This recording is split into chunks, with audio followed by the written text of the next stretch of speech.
स्थान पर लेकर जा रहे हैं जिसे 10वें गुरु श्री गुरु गोबिंद सिंह जी ने खुद बसाया था।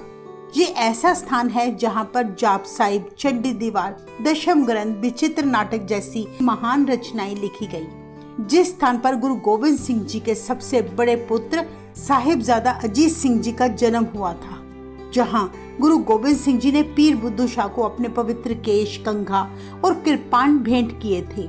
ये वही स्थान है जहाँ चंदन कवि की रचना से खुश होकर गुरु जी ने उसे 65,000 मुद्राओं का इनाम भेंट किया।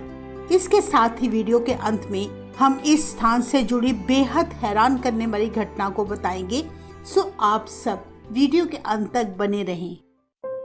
हिमाचल प्रदेश की खूबसूरत वादियों में यमुना नदी के तट पर बसा श्री पोंटा साहिब सिखों का एक महत्वपूर्ण धार्मिक स्थान है। इस स्थान को सन 1685 में गुरु गोबिंद सिंह जी ने अपने हाथों से बसाया था। पोंटा साहिब हिमाचल प्रदेश के सिरमौर जिले में स्थित है।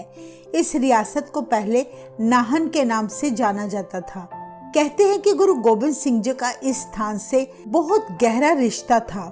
जब गुरुजी 17 वर्ष के हुए तो नाहन रियासत के राजा मेदिनी प्रकाश के आमंत्रित करने पर उससे मिलने अपने 500 घुड़सवारों और परिवार समेत इस स्थान पर पहली बार आए थे। राजा ने गुरुजी का बहुत आदर सत्कार किया।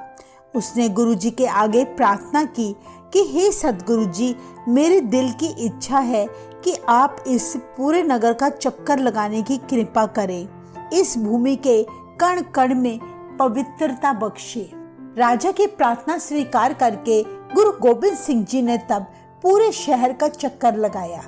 सारा इलाका साल के पेड़ों और हरे भरे जंगलों से घिरा था। वहां का शांत और सुंदर वातावरण देखकर गुरुजी बड़े खुश हुए। यही कारण था कि गुरुजी ने अपने परिवार के साथ पोंटा साहिब में 4.5 साल बिताए। कहते हैं कि जब गुरुजी यमुना नदी के किनारे पहुंचे तो वहां का वातावरण देख के इतने प्रभावित हुए कि उन्होंने वहां अपना डेरा लगाने का विचार बनाया।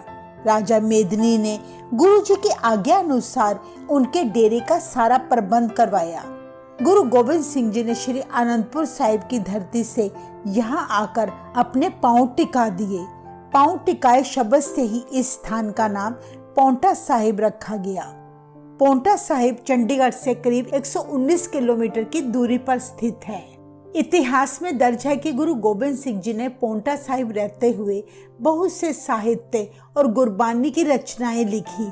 उनके दरबार में कुल 52 भाषाओं के भिन्न भिन्न कवि नियुक्त थे। हर रोज यमुना नदी के किनारे कवि दरबार लगाया जाता। गुरुजी खुद बैठकर कवियों से अपनी रचनाएं लिखवाया करते, जैसे जाप साहिब, चंडी दीवार, दशम ग्रंथ का बड़ा हिस्सा, विचित्र नाटक, तो प्रसाद स्वयं आदि। एक बार कवियों ने गुरु गोबिंद सिंह जी के आगे विनती की, हे सद्गुरु जी, जब भी हम आपके द्वारा रचित रचना लिखते हैं या सुना रहे होते हैं, इस यमुना नदी का पानी बहुत शोर करता है। इस शोर से हमारे काम में बहुत विघ्न हो रही है। इतिहास में दर्ज है तब गुरुजी यमुना नदी के किनारे खड़े हो गए और उसे हुक्म दिया, हे यमुना नदी, ये कवि बेहद ही महत्वपूर्ण रचनाएं और गुरबानी लिख रहे हैं। तेरे पानी का शोर इनकी कविता रचना में विघ्न डाल रहा है। आज से पोंटा साहिब के इस स्थान से जहां कवि बैठकर रचना लिखते हैं, जब भी तुम गुजरना हमेशा श्रोता बन के गुजरना, ना कि वक्ता बन के। यानी इस स्थान से हमेशा शांत होकर बहना, ना कि शोर डालकर। तब से लेकर आज तक करीब 340 सालों से गुरु जी का हुक्म मानकर यमुना नदी गुरुद्वारा पोंटा साहिब से बिल्कुल शांत होकर बहती है। पोंटा साहिब से पहले और पोंटा साहिब से गुजरने के बाद इसका शोर सुनाई देता है, पर पोंटा साहिब गुरुद्वारे के बिल्कुल सामने आकर यह नदी शांत हो जाती है। यमुना नदी आज भी गुरु गोबिंद सिंह जी के हुक्म में बह रही है। जैसे कि आप देख सकते हैं कि गुरुद्वारे के सामने आते ही यमुना नदी कितनी शांत बह रही है। अब देखिए, गुरुद्वारे को पार करके यह नदी फिर से शोर डालने लगी।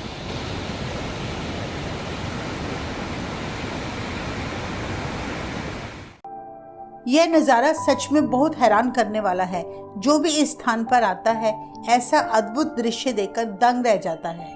काफी साल पोंटा साहिब की धरती पर रहकर जब गुरु गोबिंद सिंह जी वापस आनंदपुर साहिब जाने लगे, तब उन्होंने लिखित रूप में कहा था कि पोंटा साहिब में रहना मेरे जीवन का सबसे सुखद समय था।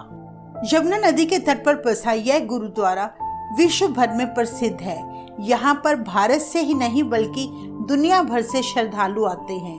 पोंटा साहिब आने वाला प्रत्येक यात्री, चाहे वह किसी भी धर्म का हो, गुरु घर में माथा टेकना नहीं भूलता।